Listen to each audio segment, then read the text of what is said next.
On this very important episode of the ASC Podcast with John Goehle, we discuss the recent news about the coronavirus, or COVID-19, with recommendations on how to address employee and patient issues, policy changes, infection control requirements, and how to deal with possible surveys.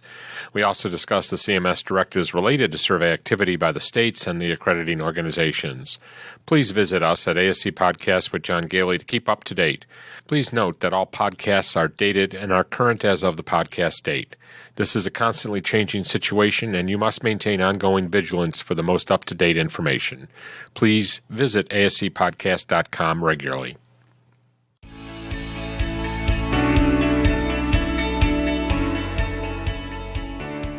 This episode of the ASC Podcast with John Goehle is sponsored by Ambulatory Healthcare Strategies, the nation's leading ASC regulatory compliance firm.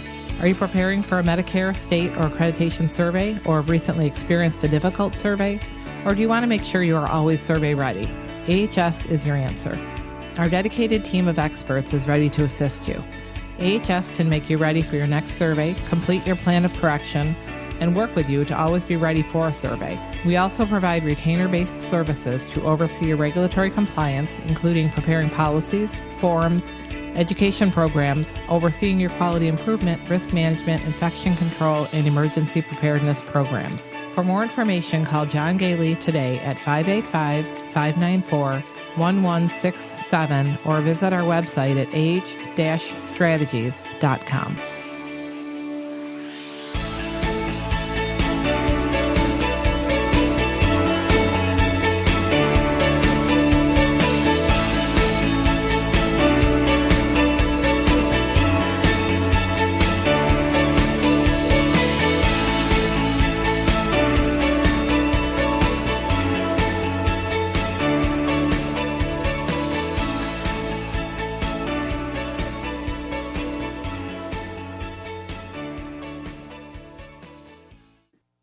Welcome to episode 90 of the ASC Podcast with John Goehle for March 10th, 2020, recording from our studio in Spencerport, New York. This is Sue Cronkite, Chief Researcher for the ASC Podcast and Senior Nurse Consultant for Ambulatory Healthcare Strategies, and I'm here with Alex Borneman, AHS Director of Operations, Jenna Alvarez, Senior Nurse Consultant with AHS, and John Goehle, recognized as one of the nation's leading experts in the ambulatory surgery industry. So we've been dealing a lot over the past couple of weeks with the COVID-19 issues and some news from CMS. Yeah, and of course, those of you that follow us closely note that we haven't had an episode in almost 2 weeks, and that's largely because we have been dealing literally 24/7 with these issues and trying to keep on top of it. So I thought it would be good to bring two people together. First of all, Jen Alvarez, she's our Senior Nurse Consultant. She's been the one that's been dealing most directly with COVID-19 and doing a lot of the research. Of course, Sue has been very much involved in it also. And Alex is here just because he happened to be in the studio at the same time that we were recording. And he is the Director of Operations, so he's the one that's making sure our resources are being put in the right place. And he does a lot with our emergency preparedness and drills and that kind of thing. Right. So needless to say, this is definitely what we would call an emergency situation, and certainly internal and external in nature. Just a couple little notes for those of you that were going to the AORN conference in California in about 2 or 3 weeks. That has been canceled. You probably know that by now.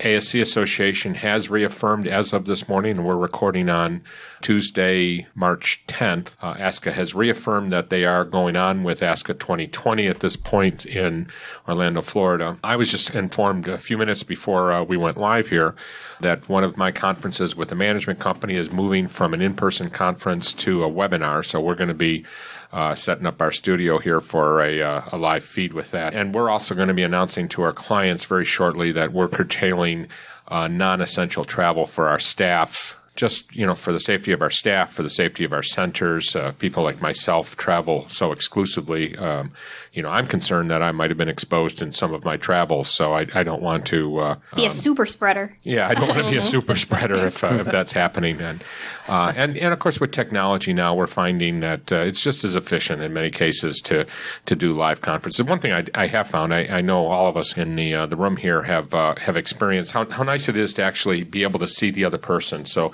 using video conferencing it's not quite as good as being in person, but it's certainly a pretty close second here. As I said, For all of our clients out there, we are going to be trying to cut back on our actual travel, but you will still hear a lot from us because there's a lot going on, and definitely Jenna has been working on, some policy changes. We're going to talk about that a little bit more in the second segment.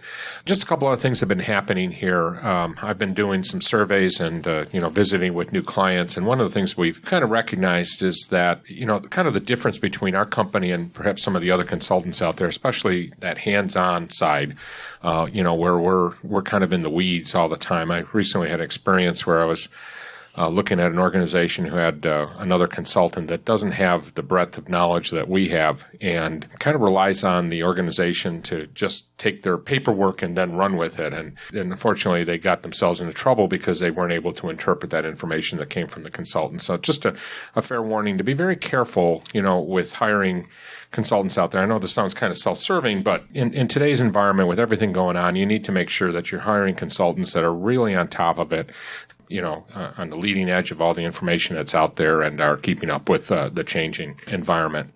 And Sue, let's just give a very quick puppy update, just to kind of lighten the mood a little bit, given how serious everything is. Of course. We always have to talk about the puppy. So actually, this Saturday, we get to pick her. Yes. We're, I think, third on the list, and we'll be getting pictures of each puppy, and we'll get to pick. And then a couple weeks after that, we'll be bringing her home. But we've seen pictures, and they're just all looking so cute. Yeah, Miss Pink seems to be the one that we're most interested in right now, I guess. I guess she's so. Got a cute little pink ribbon. Yeah, I know. So any of them, I'm sure. So we will post. Actually, we have a video this time. Maybe we'll try to post the video up there. And is that the final name, or is that a work in progress? Yeah, I don't think Miss Pink. I actually have a whole list, though. Oh, I read it off every couple days, and I'm like, okay, so can we check anything off of this? But, I feel like it's our first child. Picking Jenna's name was a lot easier than picking this puppy's name. Well, and my name was picked out by my mother when she was in college. That's true. You didn't really have much to say there. So pretty well cemented in at that point. By the way, it is great to have all of you around the table here. Sue and I, do all this recording so often on Sunday evenings, and it's nice to have a number of people in the studio. So thank you for being here, and hopefully this will be a little bit more conversational. Let's just talk a little bit about some of the news in the industry. For those of you who are not aware, on March 4th, 2020, CMS notified through the policy and memos to state and regions, all of the regions as well as the accrediting organizations, that they are suspending many of the survey activities going on for providers, including ambulatory surgery centers. So this is what they have stated. Effective immediately, survey activity is limited to the following, and it's in priority order.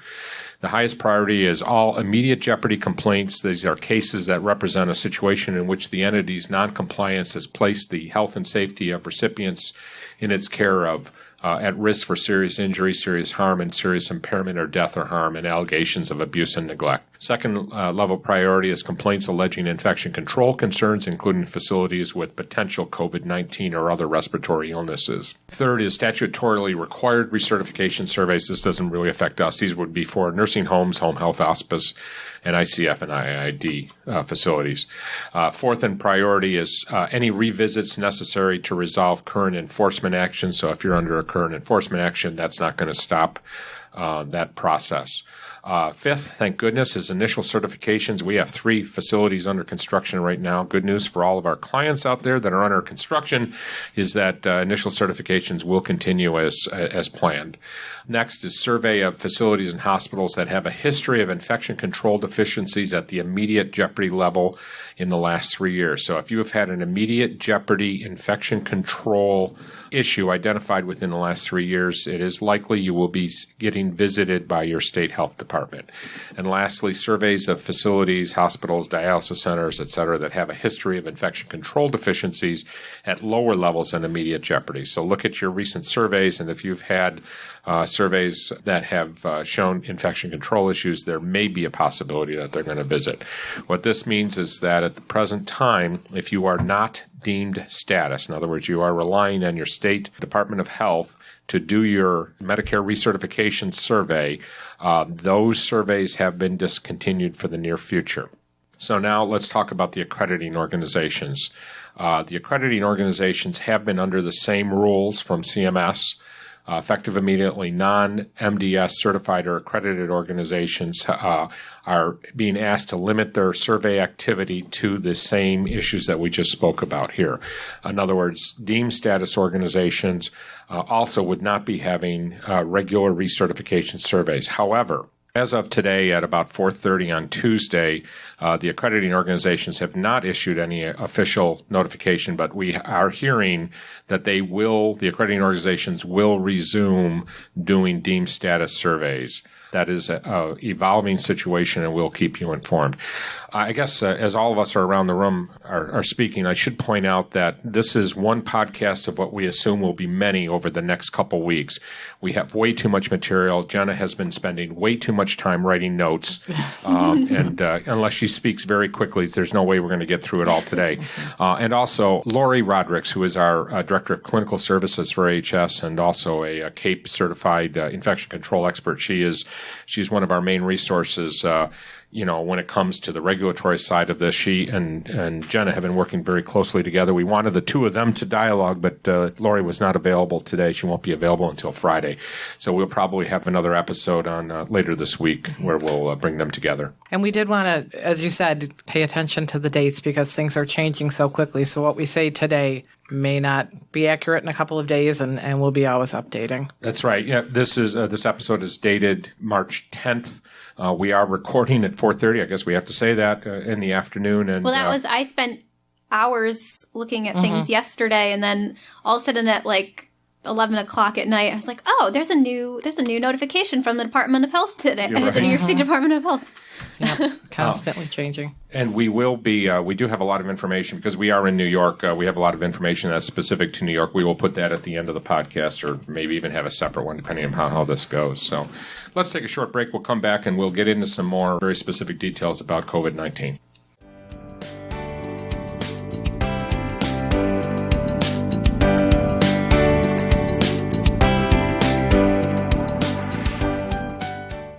So we are back, and we do want to talk about COVID-19 pretty much for this entire episode here.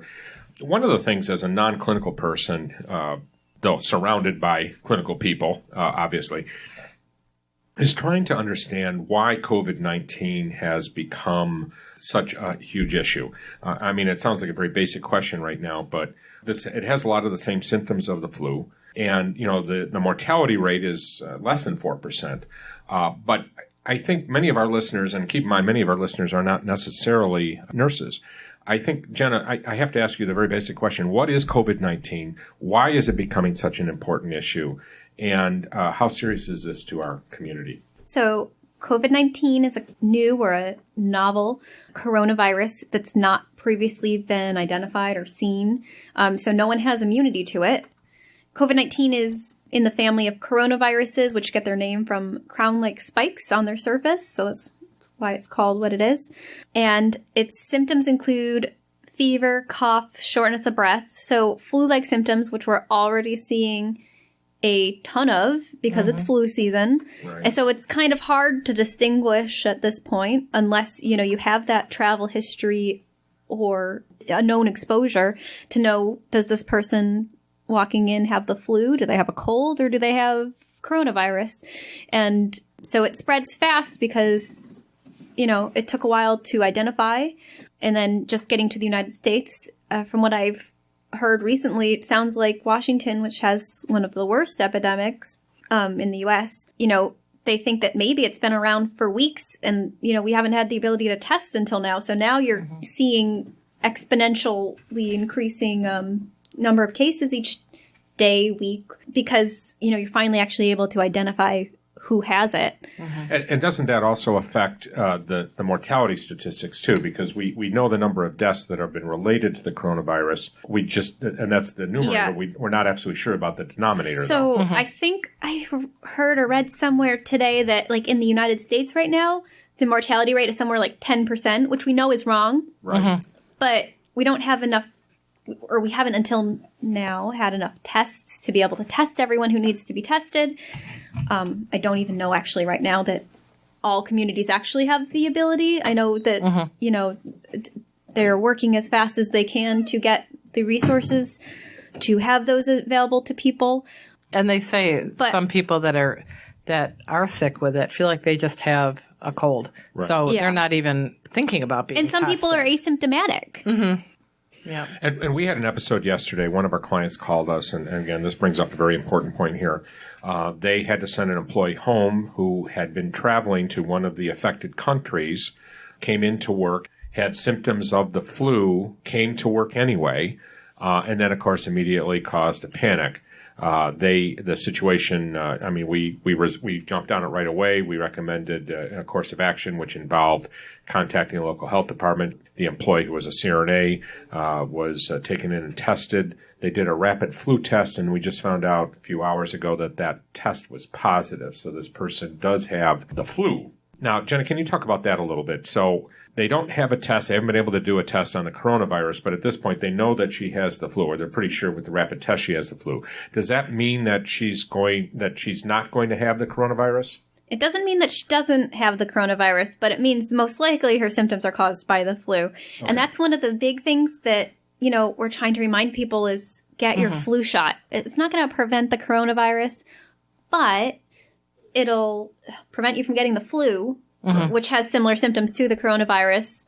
Also, you don't want to be fighting off the flu and then get exposed to coronavirus and have your immune system weakened. Yeah. And we have to remember that the mortality, the sheer number of deaths related to the flu are orders of magnitude much higher than the number of deaths that have been reported so far for the coronavirus. Yeah, so the mortality rate of the flu is less, but the exposure is more. Much higher. Right. And so, I know in our county, they released yesterday that there had been 11 deaths so far, and it's mostly affecting children, whereas with the coronavirus, it's mostly affecting older adults. And I think there's actually even charts you can look at where, based on your age, you have a higher and higher mortality rate with the virus, or rate of getting seriously ill from the disease. And also, if you have certain The comorbidities. If you have any type of heart disease, lung issues. Based on data that is available, people at higher risk for getting sick from COVID-19 are those who have heart disease, diabetes, or lung disease. And we are also aware that there have been no deaths among younger people.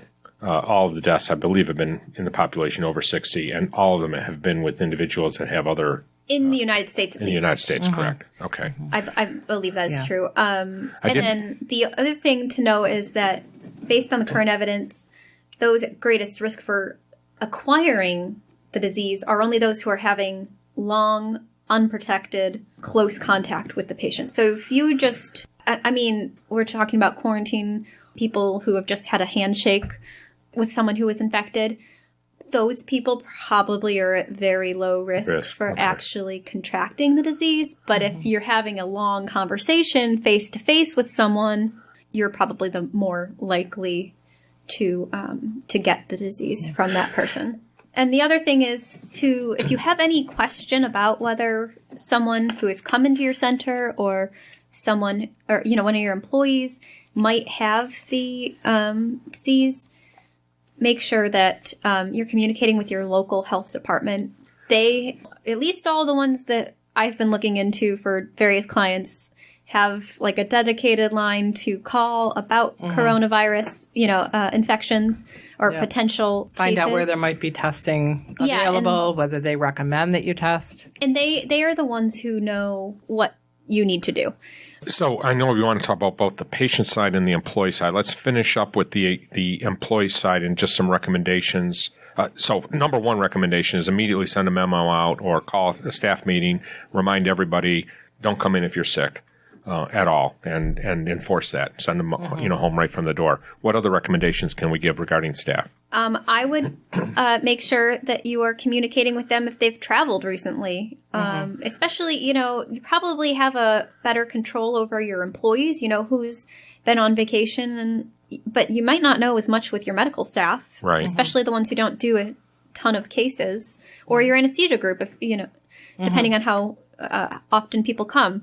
So I would recommend communicating with everyone and letting them know, just the way you're screening your patients, saying, if you've traveled to one of these countries in the past 14 days, let us know. Right. Or any upcoming plans, too.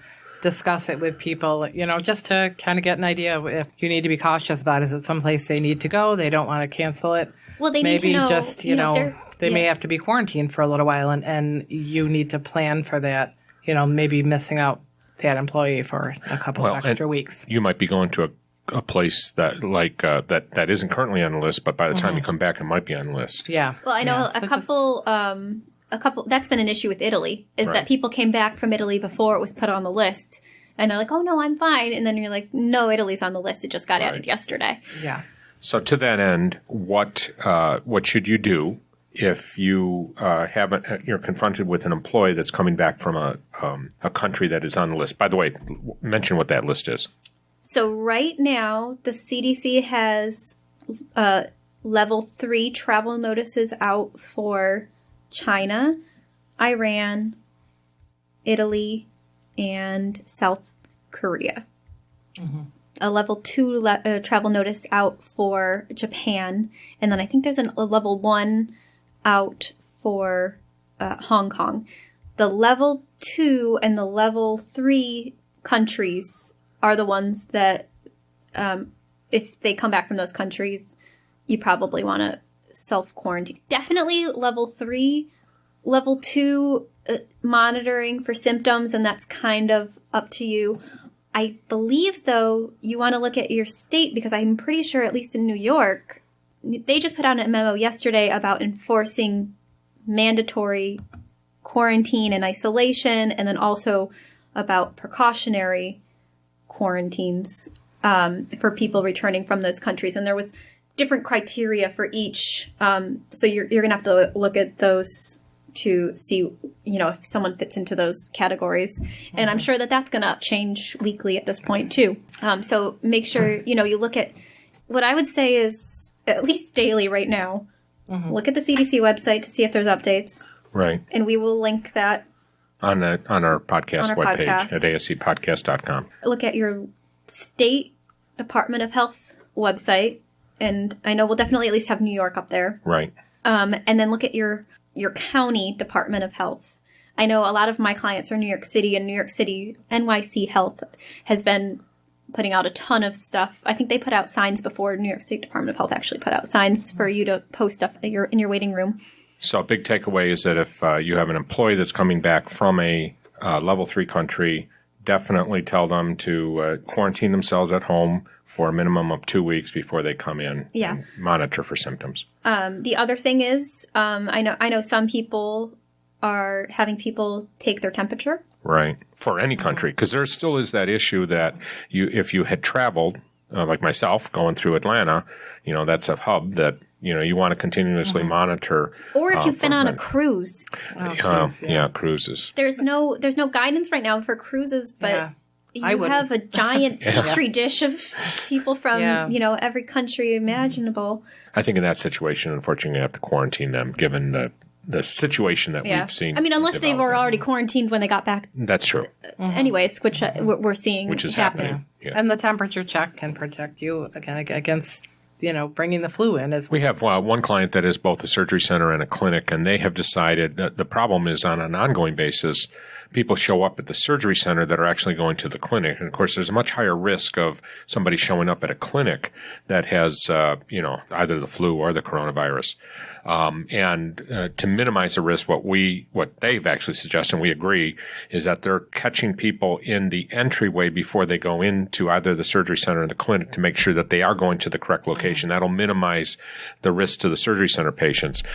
They are asking these basic questions. They're sending them home if they answer yes to both questions. Have you been in a foreign country that's on the list, and do you have any symptoms? In that case, they tell them right away to go home and contact the authorities.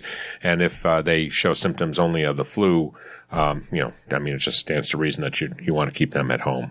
Yep. Alex, we're talking about disasters. This is your area of expertise. So let's talk a little bit about how we deal with this from an emergency preparedness standpoint, and also drill documentation and just being prepared for it. Yeah. So, part of this, there's been some question about whether or not we need to drill for it. And I would say, yes, you should at least be drilling in terms of what to do when a patient comes in. and answers both questions. Have you been out of the country to one of these countries? And do you have any flu-like symptoms? If they answer both of those questions in the affirmative, what do you do then? And really, running through that with, I think the front desk staff are really the most important when it comes to this. Right. Well, and the other thing is, this is a good one to do as a tabletop drill. Yeah. Because you want to kind of think of, okay, so we didn't catch them at reception for whatever reason. But so now we've exposed to the, reception and the pre-op nurse. The pre-op nurse catches it. Okay, so how many people at this point have been exposed?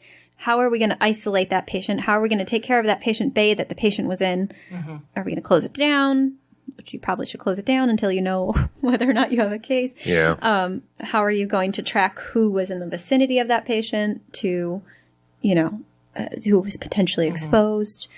Where do you send the patient? Do you send them to the hospital? Do you send them to get testing? And I know there's numbers How do you can get them call. there? Yeah. And this is a good time to say, where would I put the patient? Yeah. Because sometimes it's obvious and sometimes it's not. So I know all of my New York State clients have an exam room that, is usually what they use as an isolation room if needed.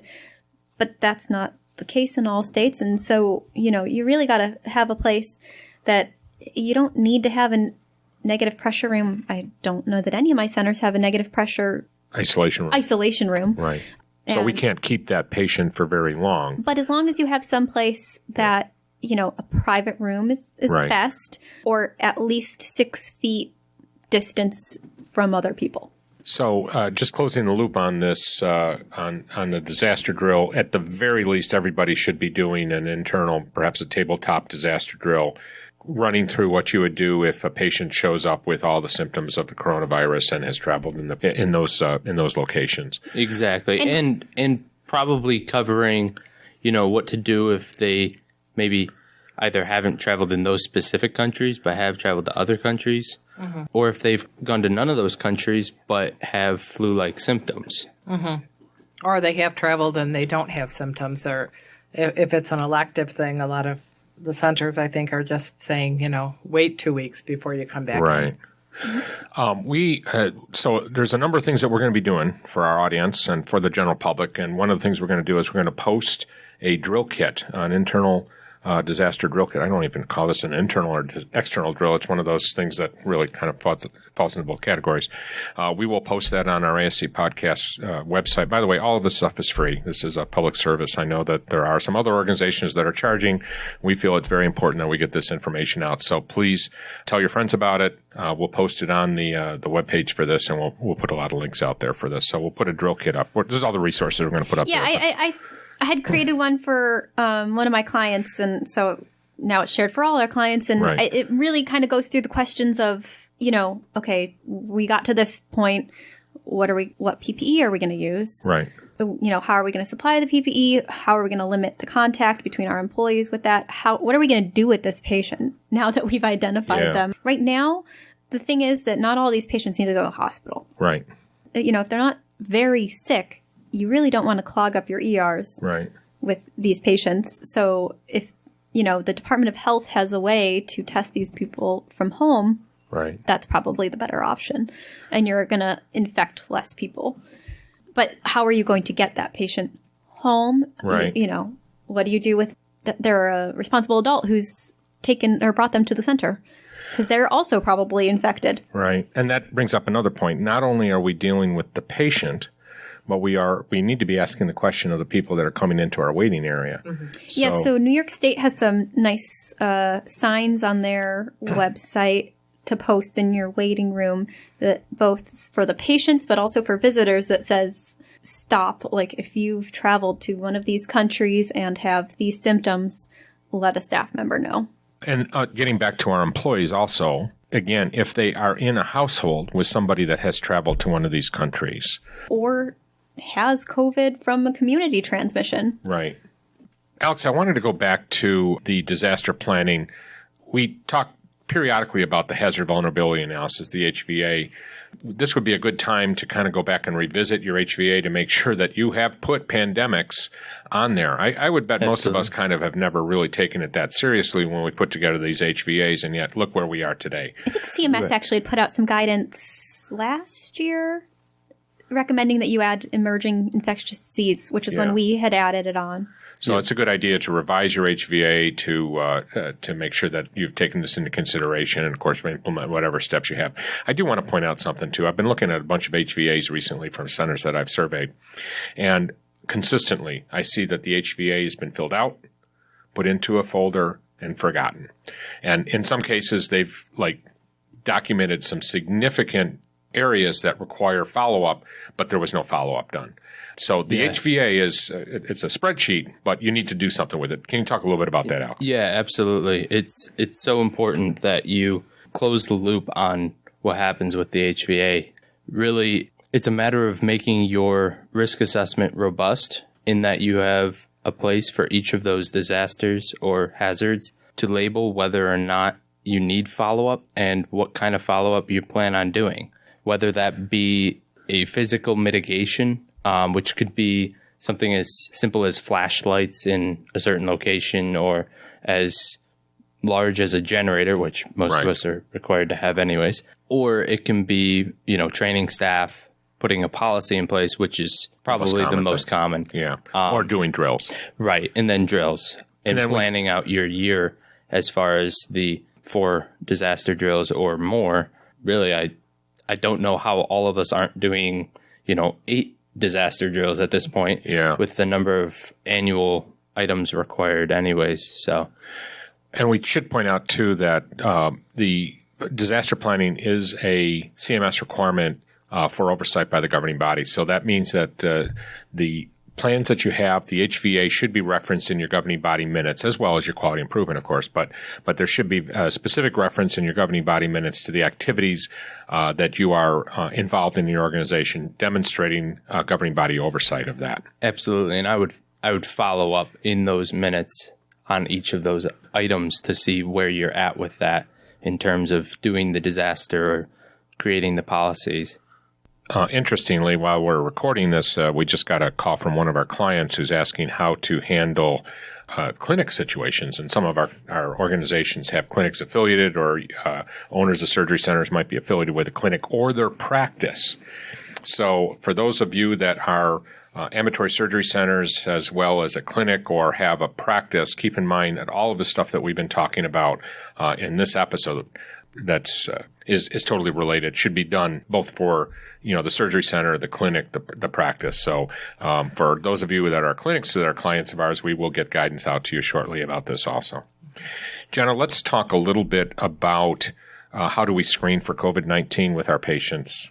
Okay, so this is changing daily. Right. I have the criteria for evaluation from the CDC as of March 4th, which really, actually, because now the disease has spread so much, it made it a lot more generic, but it also opened up for a lot more people to be tested. Right. So a lot of it actually is more relying on clinical judgment, but with some people prioritized. So the prioritized patients are hospitalized patients who have signs and symptoms in order to make informed decisions about infection control, so you're not having a spread of the disease throughout your hospital. Next would be symptomatic individuals, such as older adults and individuals with chronic medical conditions and or immunocompromised patients, which put them at higher risk for a bad outcome. So you want to know the people who are most likely to get really sick from this disease. You want to be able to diagnose it faster. Right. And then also your healthcare personnel who are exposed to it. Right. And that's probably mostly, honestly, to get them back to work if they're negative, because that's going to be one of the next problems that we're going to face is a staffing shortage if we have to quarantine everyone who gets exposed. So now New York State, also we'll talk about later, they put out some guidance, I believe yesterday, of their priority people to test. So make sure that you are checking your state and your local health departments, because based on the activity in your area, there might be specific guidelines for you. or if there's any question, reach out to your local health department. So what should you guys do, I guess, is the big question. So right now, I would recommend screening for international travel in general. And then if they do report international travel, you want to find out specifically if they came from any of those countries that are on the list of the CDC travel notices. If they are supposed to be quarantined, they cannot come to your center. Right.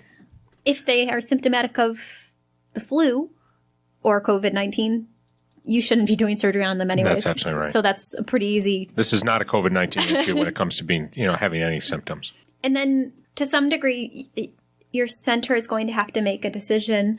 This is a good time to have a conversation with your infection preventionist, your administration, your medical director, and your ownership of, how aggressive do we want to be in making sure that we don't have any cases of COVID-19 at our center. Now, the problem is it's going to spread in the United States. Yeah. It's going to get worse before it gets better. We know this, and I don't know how much longer your screening for travel to these other countries is really going to help you. Right. Because right now it's spreading through the community. But if we can track where the spread is happening and quarantine those people, maybe we can get it under control. We'll be hopeful, but So Jen, it dawns on me right now that I'm thinking on behalf of some of our naysayers out there. They're going to say, "Wait a minute, this is being overblown. Why are we doing all of this stuff? It's not that big a presence." So we really do need to address that. Well, the thing is that I think what we need to be mindful is you don't need to panic. Right. It isn't Ebola. Right. Okay. But we know it's a problem. We know that it is potentially deadly. Right. Especially to our older adult population.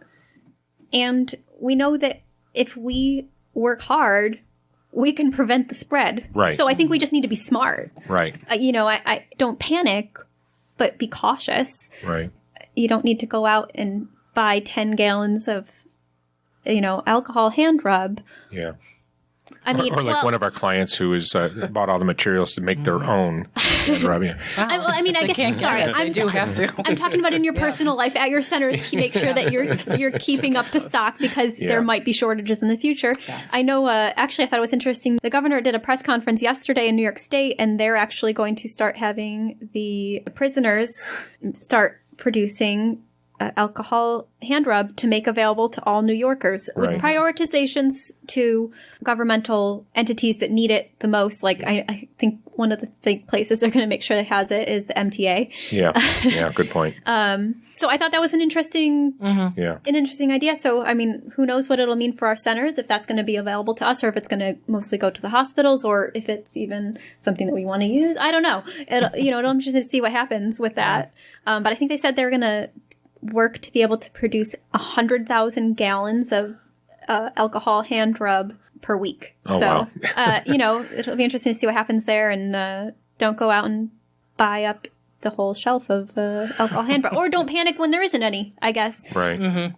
Well, and the CDC during one of their press conferences pointed out that don't forget washing your hands with soap and water for the appropriate period of time, which I believe is to the, what song do you have to sing? You have to sing Happy Birthday twice. Twice, and that's the appropriate amount of time. But that's as effective, actually probably more effective. Right, than using the hand. The problem is when you're out and around. It's not as easy. Yeah. Us driving around and in and out of the city, and I'm always squirting some hand sanitizer on your hands. I know. My hands are raw now. And of course, I got a paper cut, so that made it even worse the other day. So I think the key things for centers to remember is look at your policies. Right. Make sure that you probably already have done this, but make sure you have a supply of appropriate PPE. Make sure your employees know how to use a PPE appropriately. Right. This is a good time to do an in-service on PPE. I know the CDC has some good resources out there with YouTube videos and stuff that you can watch. And we will also link to the appropriate PPE to use per the CDC recommendations. It does say an N95 mask, which most of our centers do not have. So use a surgical mask. And then just limit your exposure.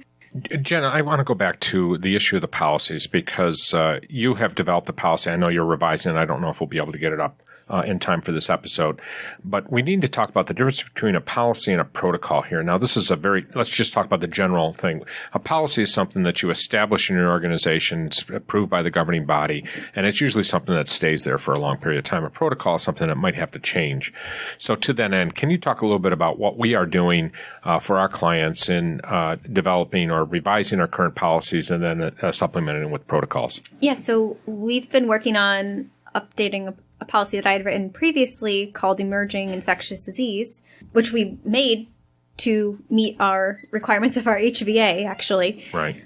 But we didn't have real life examples really to go off of. So this experience, we've revised it, I think, twice. I'm in the process of revising it for a second time because the more this disease spreads, the more we're learning and the more questions that we're getting from clients. And we're like, let's put that in the policy so that people know what to do. However, we are trying to make it generic because you don't want to have to write a new policy every time COVID-19 or MERS or SARS or Ebola or whatever the next one to come out, the bird flu, who knows what it's going to be next. Yeah. If you can have something generic, but it gives you good guidance. And honestly, most of mine is referring to CDC guidelines, local health department, state health department guidance.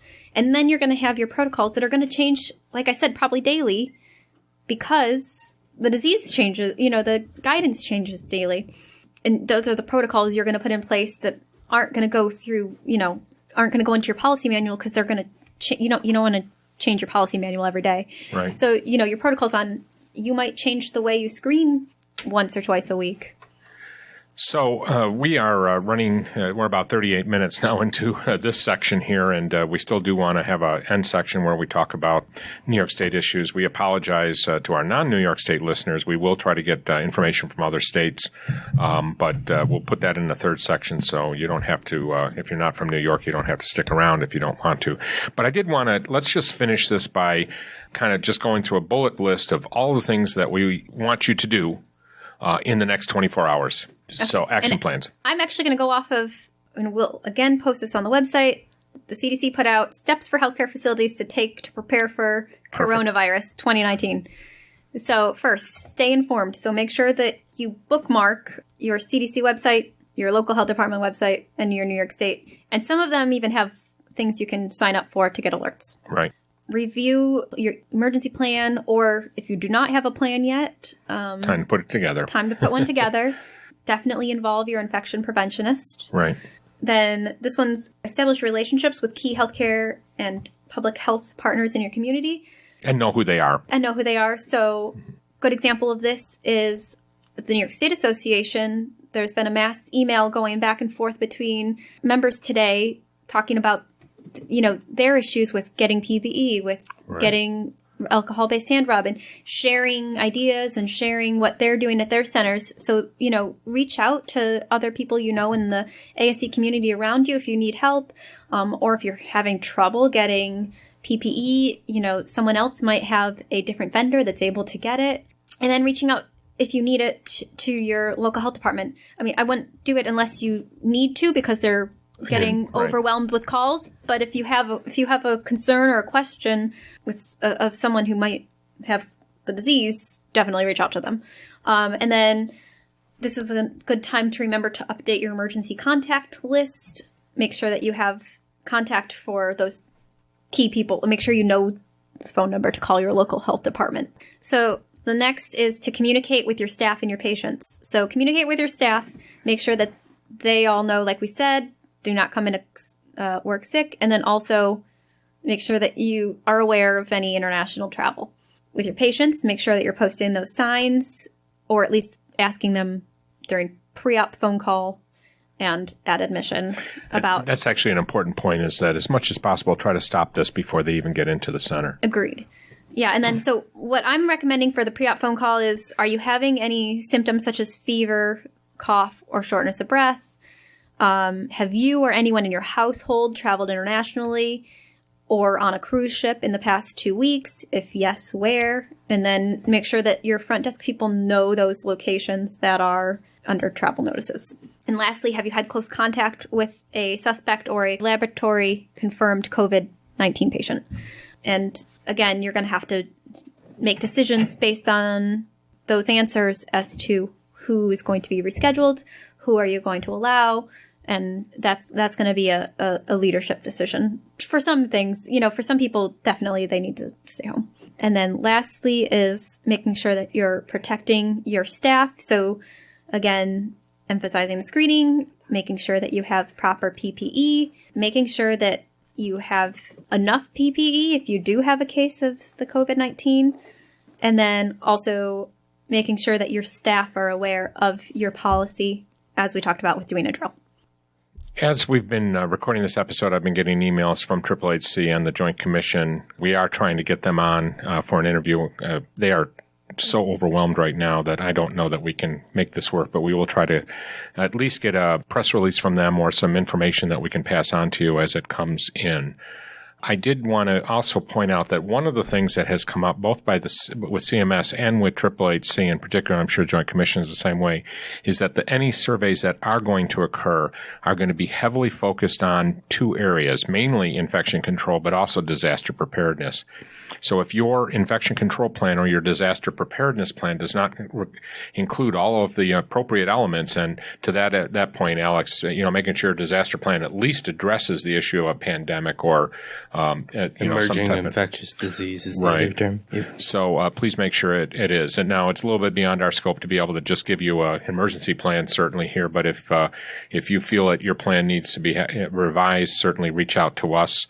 We'd be glad to help you in that process. If your infection control plan hasn't been literally updated this last year even, it is time to revisit that. And we do have experts that are available to assist you in that process. But definitely look at it, make sure it's addressing these issues, and be prepared for a very difficult conversation with the surveyors about your preparedness, both for infection control and for emergency preparedness. I think even if you don't have a history of infection control issues, but you're having a survey, that's where they're going to be focusing right now because it's fresh in their minds. Well, and it's actually they're being told, surveyors, myself included, are being told you need to focus on infection control since that is the hot topic. And they have stated that any issues there could rise much faster to an immediate jeopardy situation if you're not careful. So this is now to the point where if your infection control program has any weaknesses, you're much more likely now than in the past to have an immediate jeopardy situation. Immediate jeopardy situation is where you're being told basically to either shut down or that unless you can come up with a mitigation plan before the surveyors leave, that you're not able to open the next day. Okay, we're going to take a break. We're going to come back and talk about New York State. I do apologize for the other states. We're just prepared for New York at this point. We will try to do a little bit of research on the others. We will be providing links, and we have already done that for other states too. So let's take a short break, and we'll talk about New York State issues. And we'll give you a list of the upcoming events, and we'll also talk about what's been canceled and what is still going on.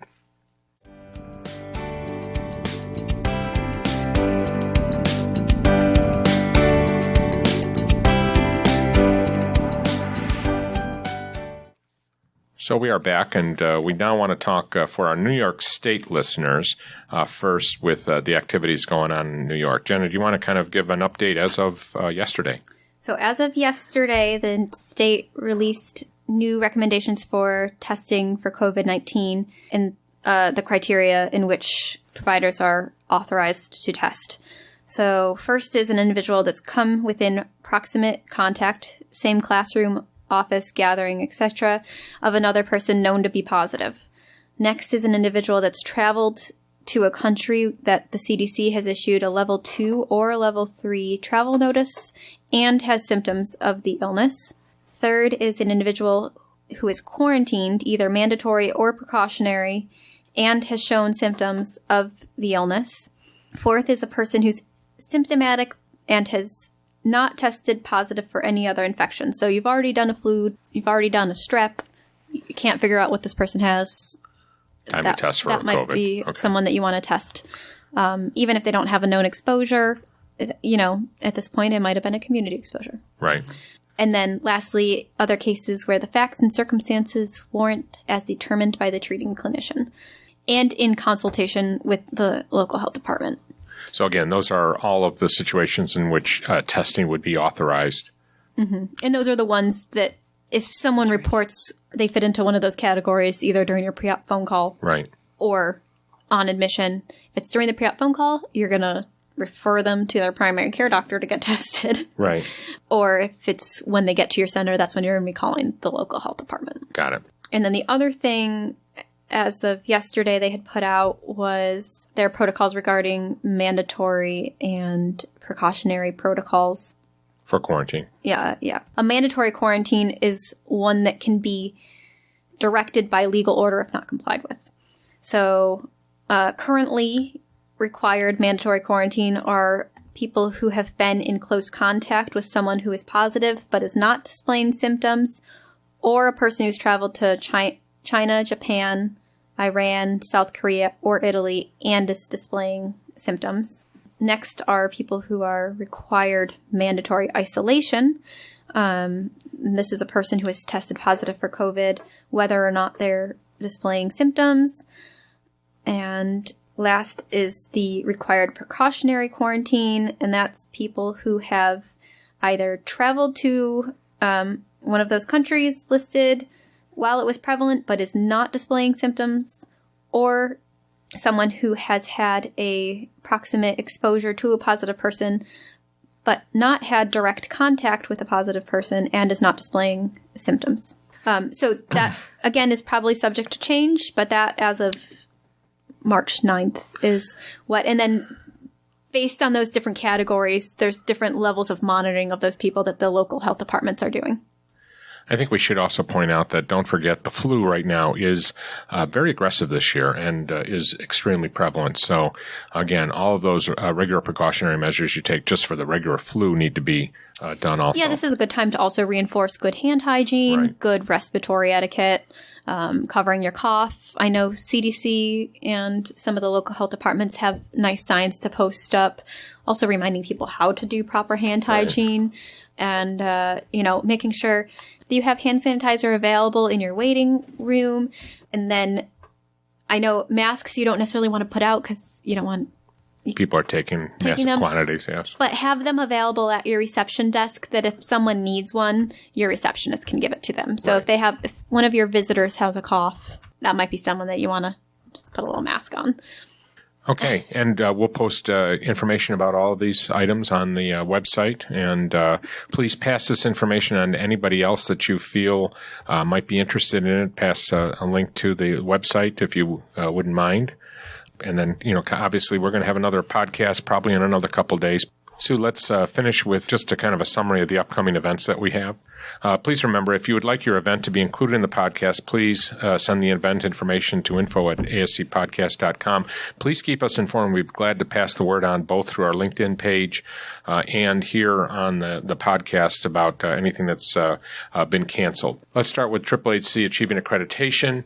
This is an interactive, in-depth 2-day seminar designed to help organizations prepare for the HHHC survey. It is March 13th and 14th in Miami.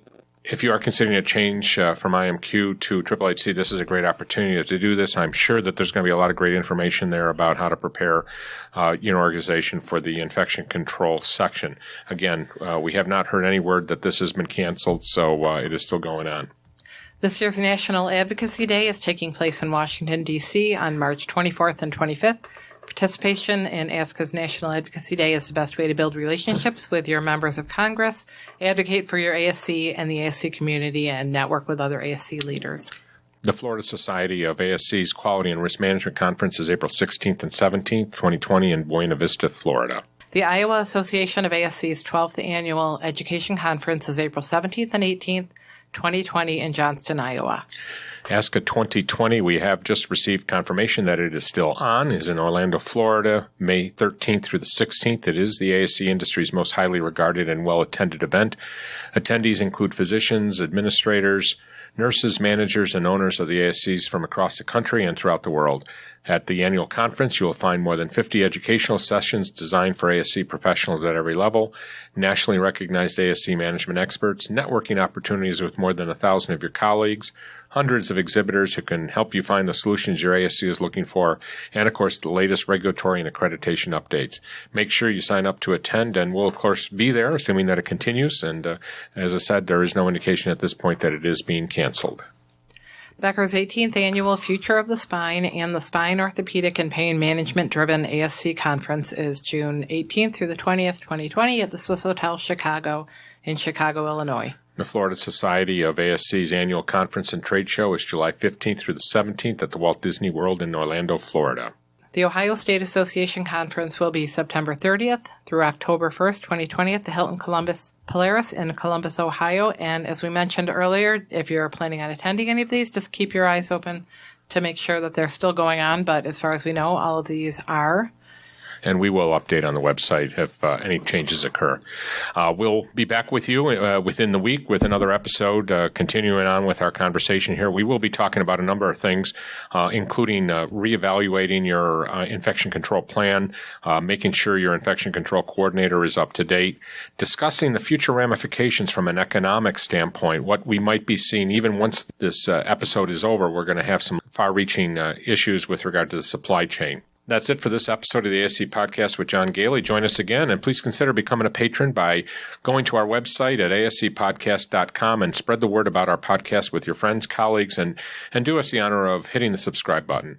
The sound editor for this episode is Susan Cronkite. Executive producer is John Goehle. Research assistance is provided by Susan Cronkite, Jenna Alvarez, Judy D'Ambrosio, Alex Borneman, and Lori Rodericks. Music is provided by Media Sushi and Mike Noah. The ASC Podcast with John Goehle is hosted on Podbean and is available on all major podcast channels.